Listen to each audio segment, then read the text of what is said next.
2022 चुनाव को लेकर के जहां क्षेत्र में तरह तरह से जनप्रतिनिधि जा रहे हैं और अपने अपने वादों को बता करके जनता से अपने पक्ष में वोट मांगने का काम कर रहे हैं।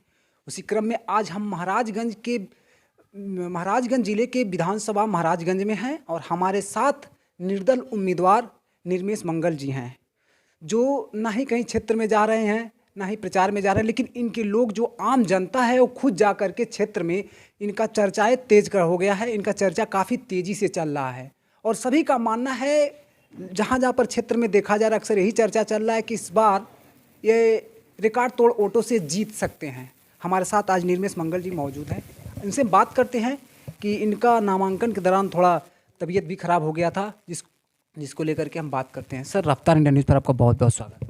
धन्यवाद आपको भी, आपके चैनल को भी। सर, पहले तो बताइए आपका सेहत कैसा भी?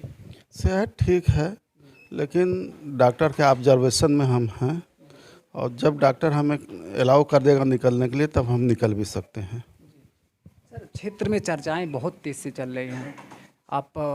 आपको टिकट नहीं मिला, इसको भी लेकर के भी, और जिस तरह से आप सामने वाली बड़ी बड़ी पार्टियों को आप टक्कर दे रहे हैं निर्दल ला करके भी, तो चर्चाएं बहुत तेज़ चल रही हैं। ऐसा क्यों हो रहा है सर?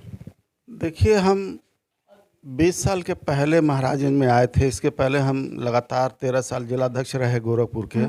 अपने नेता के कहने पे महाराजगंज में हम 20 साल से लगे हुए थे।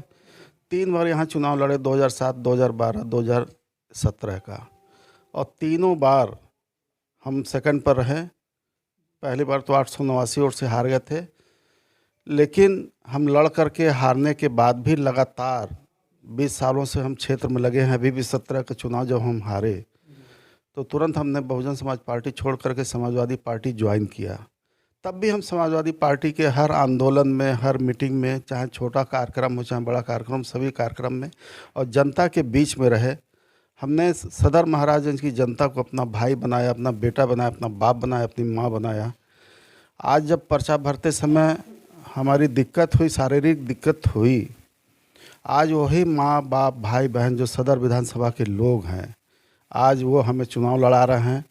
आप विश्वास नहीं करिएगा कि अभी हम 2 दिन पहले आए हैं, 13-14 दिन यहाँ का खर्चा कैसे चला, यहाँ के जनता कैसे प्रचार की है, ये मुझे एकदम अभी भी जानकारी नहीं है। यहाँ की जनता खुद अपने खर्चे पर हमें लड़ा रही है। हमारे पास जो थोड़ा बहुत था वो दवाई में लग गया है। तो जनता का इस बार समर्थन किस तरह से आप देख रहे हैं? चूँकि आप क्षेत्र में भी नहीं जा पा रहे हैं, तो प्रचार प्रसार कैसे देख रहे हैं अभी आप? देखिए, हम लोग पढ़े लिखे परिवार के थे और मानवर काशीराम साहब के कहने पर कि सामाजिक परिवर्तन एवं आर्थिक मुक्ति आंदोलन होना चाहिए, उस नारे के तहत हम राजनीति शुरू किए। और उसी नारे के तहत चाहे वो गरीब समाज हो चाहे कोई समाज हो, अगर जो किसी को दर्द हुआ है तो निर्मेश मंगल का दरवाज़ा रात में 12 बजे भी खुला है। सर, ये जानना चाहेंगे कि जिस तरह से सामने भारतीय जनता पार्टी के हैं, तो 5 साल उनकी सरकार को भी समाप्त हो रहा है, तो इस 5 साल में आप महाराजगंज में देख रहे थे कि आप जगह जगह से लोगों से मिल रहे थे, और 5 साल के कार्यकाल को आप किस रूप में देख रहे थे? क्या क्या समस्याएं थी क्षेत्र में? देखिए, 17 के चुनाव के बाद जो लहर में ये माननीय जयमंगल कनौजिया जी जीते और भारतीय जनता पार्टी सरकार बनी, लोग सरकार के अंदरूनी प्रभाव में थे, लेकिन दिल से कभी भारतीय जनता पार्टी के प्रभाव में नहीं रहे। और विकास की बात करते हैं तो ये मेरा चैलेंज है कि एक रोड बता दें यहाँ के विधायक और एमपी, और एक प्राइमरी स्कूल बता दें, एक जूनियर हाई स्कूल बता दें, या कोई रोजगार की यहाँ पे योजना डाले हों वो बता दें। और हम बता दें आपको अलग से हट करके कि 2007 में जब हम बीएसपी से चुनाव लड़े थे तो हम अपने नेता से, हमें ये जानकारी थी कि इंटर के बाद यहाँ पर महाराजगंज जनपद में साइंस साइड की पढ़ाई नहीं होती है। उस चीज़ को लेकर के हमने 3 काम दिया अपने नेता को कि एक डिग्री कॉलेज, एक आईटीआई, एक पॉलिटेक्निक। हम तो आपके माध्यम से यहाँ के नेताओं से, जीते हुए नेताओं से, सम्मानित विधायक जी से, सम्मानित सांसद जी से पूछना चाहते हैं कि एक हारा हुआ नेता जब डिग्री कॉलेज, आईटीआई और पॉलिटेक्निक दे सकता है तो ये लोग जीत करके क्यों नहीं दे रहे हैं? एक प्राइमरी स्कूल बता दें यहाँ के सांसद और यहाँ के विधायक कि उन्होंने खोला है। और एक चीज़ और अलग हट के हम बताना चाहते हैं कि यहाँ के विधायक एनी हाउ अगर जो कहीं से पैसा पाए तो यहीं 2 एकड़ में उनका मैरिज हॉल बन रहा। अगर जो पढ़ा लिखा विधायक होता तो यहाँ पे डिग्री कॉलेज खोलता उससे भी अर्निंग आता। हम तो खुल के बात करना चाहते हैं पत्रकार के माध्यम से कि उससे भी अर्निंग आता। अगर जो वो अर्निंग के लिए खोल रहे हैं तो मैरिज हॉल नहीं, डिग्री कॉलेज खोलना चाहिए था कि यहाँ की बच्चियाँ और बच्चे पढ़ करके आगे निकलते।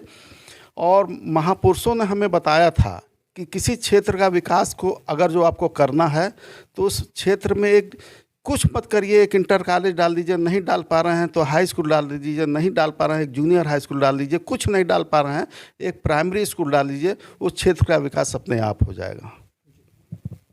सर एक चीज़ और जानना चाहेंगे कि जब आपका आप टिकट की उम्मीद में थे समाजवादी पार्टी से, तो जब आपका टिकट कटा, आप निर्दल के रूप में नामांकन करने गए, तो कैसा क्षण था सर? आपको क्या लग रहा था उस समय? क्या जब हमें लगा कि हम लोग 10 तारीख तक, जैसे 11 तारीख को आखिरी नामांकन था और 10 तारीख तक हम लखनऊ 10 बजे रात तक थे, हमें लगातार रोक करके रखा गया कि अभी आप आ जाइए। 2 बार हमें अंदर ऑफिस में भी बुलाया गया। जब हमें ऊपर से लगा कि अंदर से दिल से लगा कि अब हमें नहीं मिलेगा, तो मैं 10 बजे रात में लगातार फ़ोन आने लगे। क्षेत्र में भी हल्ला हो गया था, क्योंकि ये जानकारी नहीं थी कि 2 दिन पहले ही छड़ी को टिकट दे दिया गया था।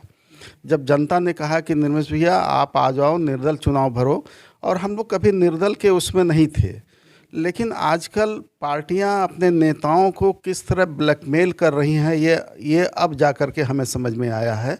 और उसी के तहत हो सकता है कि हमें हार्ट अटैक भी आया हो, क्योंकि जिसके लिए हम लोग पूरी ज़िंदगी लगा देते हैं।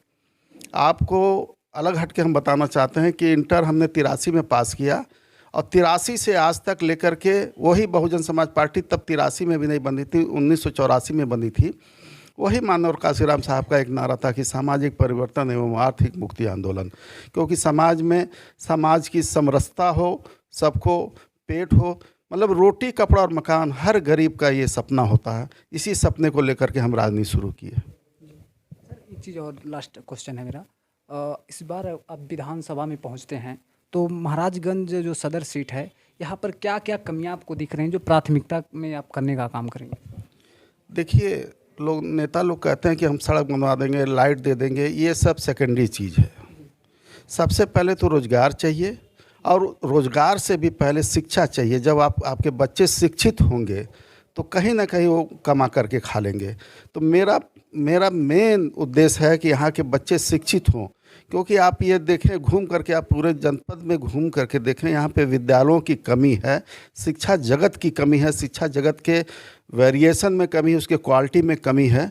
अगर जो हम लोग यहाँ सब लोग मिल करके शिक्षा जगत को आगे बढ़ा लेंगे तो महाराजगंज जनपद आगे बढ़ जाएगा। तो ये थे हमारे साथ निर्मेश मंगल जी, जो महाराजगंज की सीट से निर्दल उम्मीदवार हैं, और इन्होंने बताया कि किस तरह से महाराजगंज में जो कमियां हैं, किस तरह से राजनीतिक जो जनप्रतिनिधि हैं उन्होंने यहाँ की जनता के साथ विश्वासघात किया है। और इन्होंने यह भी बताया कि इस बार अगर ये विधायक बनते हैं तो महाराजगंज विधानसभा में एक मुख्य रूप से किन किन मुद्दों पर काम करने का काम करेंगे। अपने सहयोगी संतोष के साथ मैं हूं जेके मौर्य, रफ्तार इंडिया न्यूज़, महाराजगंज।